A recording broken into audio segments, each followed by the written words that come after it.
पडवळ्याची कढी करण्यासाठी मी हे इथं अर्धा पाव पडवळ घेतलेलं आहे। आता आपण याच्या आधी गोल गोल रिंगा काढून घ्यायच्या। अशा धुवून घेतलंय स्वच्छ पडवळ आणि आता त्याच्या ह्या अशा रिंगा काढून घ्यायच्या।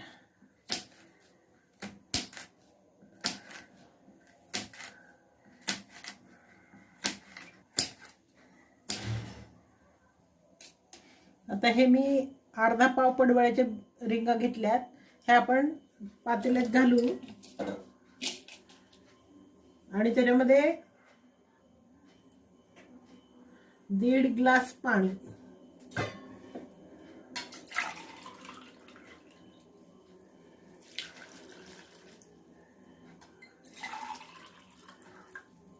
दीड ग्लास पाणी घालून हे मी 15 ते 20 मिनिट उकळून घेणार आहे।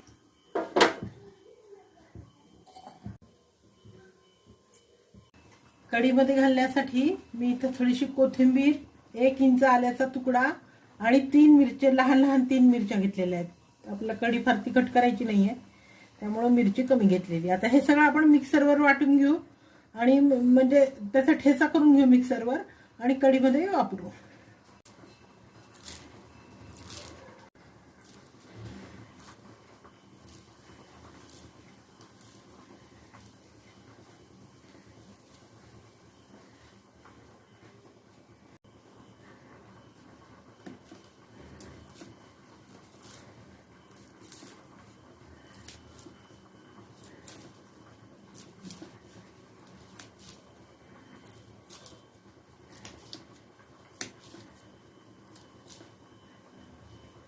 अद्रक, मिरची, कोथिंबीर वाटताना त्याच्यात थोडंसं चवीपुरतं मीठ घालायचं आहे, म्हणजे नंतर वरून मीठ घ्यायची गरज नाही।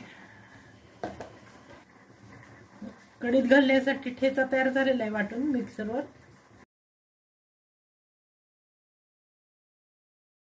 पडवळ उकडलेला आहे, आपण याला आता गॅस बंद करू।